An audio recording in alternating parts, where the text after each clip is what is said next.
Okay, tonight, Paul Jennings, the Gizmo.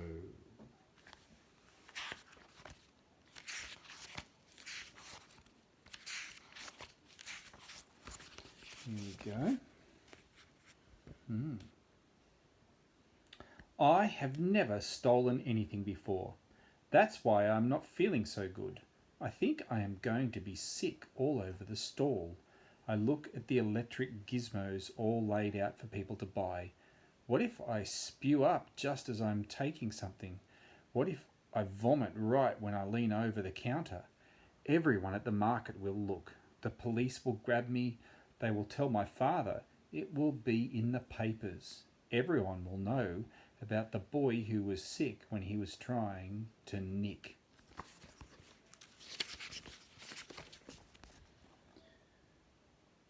Go on, says Floggett. Don't be a wimp. He is standing there in his stolen leather jacket and stolen jeans. He is pointing at one of the gizmos. Quick, knock it off, he says. Why did I agree to do this? Why? You promised, says Floggett. He holds up the spanner that he stole from the lady on the tool stall. You promised to nick something if I did. Oh, no. I did promise too, but I was just showing off, pretending to be tough. What an idiot. I don't want to take anything, but I promised. And Floggett will tell the kids at school that I wimped out, broke my word. I couldn't let that happen. No way. I swallow and try to hold down my dinner. I look at the little man who owns the stall. He is sort of strange, like a man from another world. There is something not quite right about him. His eyes are wrong. When he blinks, you can see through them as if they are windows. It seems to be raining inside his head. He looks as if he could snap his fingers and turn me into a worm. I am scared of him, and I'm scared of Floggett. I'm too scared to steal something and too scared not to. What will I do? There he is. It's raining inside his eyes.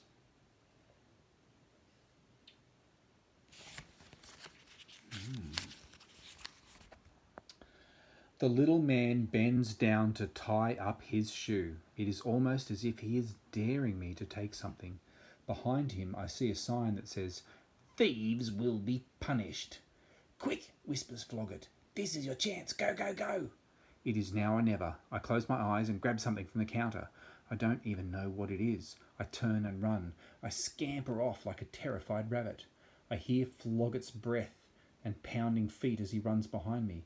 I run and run until my heart hurts so much that I have to stop.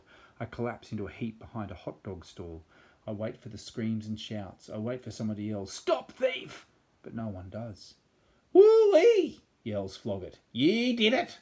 You finally grew up." He pats me on the back. "What a hero," he says. It's a bit silly, isn't he?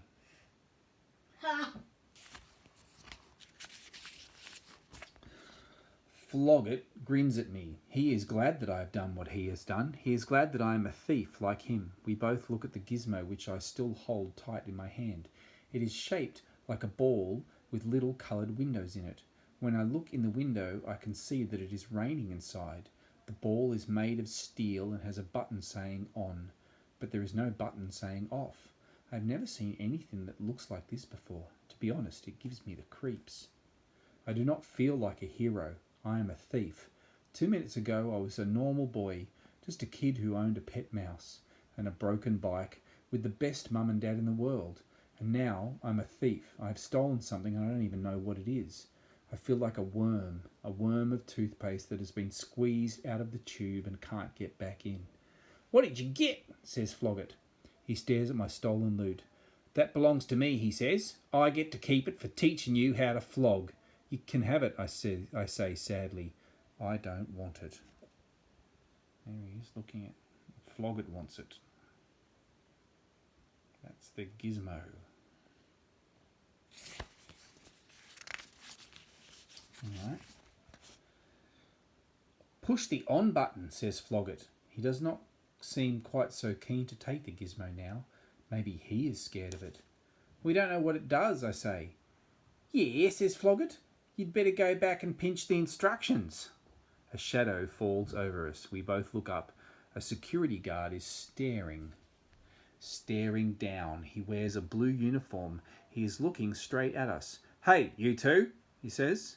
Quick as a flash, Floggart jumps up and throws the stolen spanner onto my lap. Here's your spanner back, he says to me in a loud voice. He bends down and whispers in my ear, meet me at the pool. Then he turns and runs for his life. Come back, I yell, don't leave me. Floggart looks back over his shoulder just for a second. Suffer, is all he says. Then he vanishes around the corner. I am left alone with the loot and the security guard and a very guilty look on my face. Chapter 2. The security guard stares at Floggart as he disappears into the crowd. Then he smiles at me. The market is closing, he says. It's time for you to go. Thanks, I mumble. I stand up and start to walk towards the gate. The gizmo and the stolen spanner seem to burn into my hands. I don't want them. I never wanted them. I feel terrible. I do not like being a thief. I want to go back to being like before. If only I could turn the clock back. If only I could go back and unsteal the gizmo. But I can't. Suddenly a good idea flashes into my brain. Why didn't I think of it before? I will give the gizmo and the spanner back. I will return them to the stalls and no one will know the difference. I will not be a thief anymore. I am so happy that I start to smile. It is as if I have just thrown up a bad meal and I feel well again.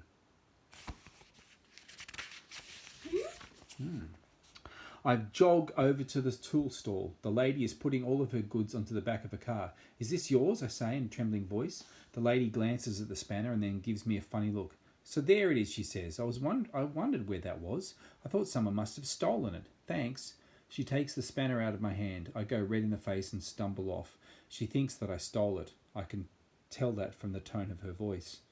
Now for the gizmo. I will give it back to the man with eyes like windows. Then everything will be just back to normal. I will be happy again. Yay. There she is, putting things in a car. The tool stall lady. Alright. I hurry over to his stall, but he's not there. The homemade cake stall is there, and the leather belt stall is there, but there is no space between them. The gizmo stall was in the middle, but now there is no middle. Where's the gizmo stall? I say to the belt man. What gizmo stall? He says, looking at the strange object in my hand. There's no gizmo stall at this market. He looks at me as if I'm a bit crazy, and to tell the truth, I start to feel as if I am. There was a gizmo stall there, but it is gone. There is not even an empty space where it was. I turn and head out the gate. I keep my eyes open for the little man, but there is no sign of him, not a trace. Now what will I do? I feel sad again, mean. I'm still a thief, and I can't take the gizmo home. Dad will ask me where I got it from. I will have to make up some story, then I will be a liar as well. There's the belt man asking him where the gizmo stall is.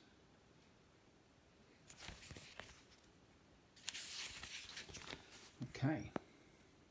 There is only one thing I can do. I can't give the gizmo back because the little man has disappeared, so I will throw it away.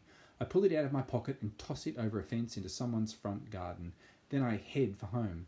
I still feel guilty, but at least I am rid of the gizmo. Or am I? Something is in my pocket. Something made of steel. It is the gizmo. It is back in my pocket, even though I threw it away. What is going on here?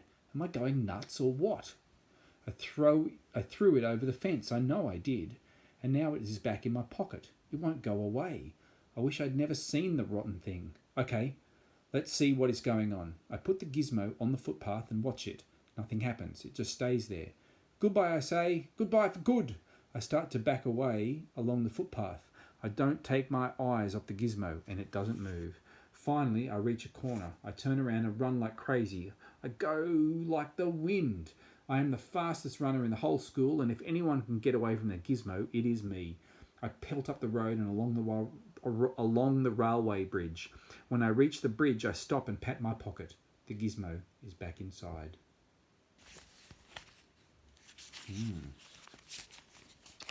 Chapter 3. The gizmo is like a guilty conscience. You can't get rid of it. Just when you think everything is all right, there it is again, making you feel bad.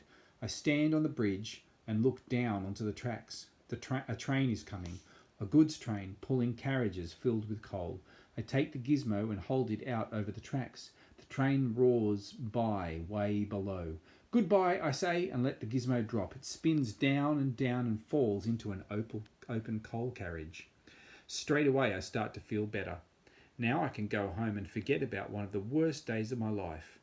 Tomorrow is a school day. Floggart will want his spanner back. Too bad. He ran off and left me to face the security guard.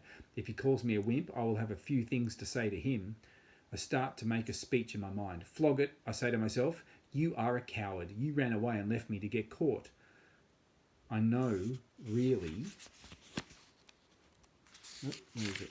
I know, really, that I will never say this to Floggart because he is big and tough and will flatten me if I even blink an eyelid at him.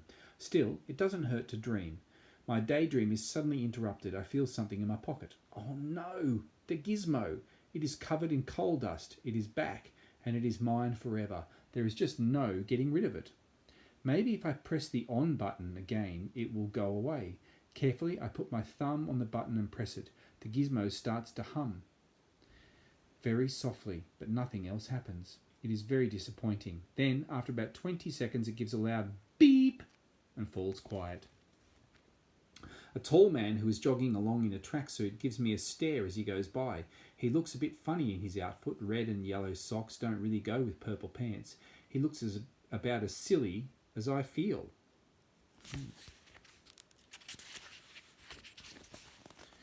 What am I going to do with the gizmo? It can't stay in my pocket for the rest of my life. And what about when I have a shower? What will happen then? Will it stay stuck to me or will it stay in the pocket of my jeans? I decide to find out. I reach home and sneak in the back door and up to my bedroom. I pull off my jeans and throw them with the gizmo into the corner. Now we will see whether or not it stays in the pocket. It does. Nothing happens. But something is wrong. Something is not quite right. I am wearing a pair of red socks with a yellow band. But mine don't have a yellow band. The hair starts to stand up on the back of my head. Where did these socks come from? I'm sure that I was wearing plain ones this morning. This is nutty. Really weird. What is going on here? I have to get away from this gizmo. It is driving me crazy. I pull on my jeans and go out into the backyard. I get a spade and start to dig. The ground is hard. After an hour of digging, I have only made a small hole. I keep going. The sweat pours down my face. My fingers are blistered. I have never worked this hard before in my life. Finally, the hole is as deep as the handle of the shovel. I drop the gizmo into the bottom of the hole and shovel in dirt like mad. Just to be on the safe side, I toss in a couple of rocks. Then I stand back and look. The gizmo is gone, dead and buried. I decide to say a few words over the burial plot. I mean, it is sort of a funeral. It is only right and proper to say something. I bow my head. Gizmo, I say, rest in peace, and let me live in peace. I know I should not have stolen you, but I have learnt my lesson. You stay down there, and I will stay up here. Amen. I walk out of the gate and down to the shops. I feel a lot better until I hear a soft buzzing noise. I pat my pocket and I feel the gizmo inside. It is all covered in dirt and humming softly.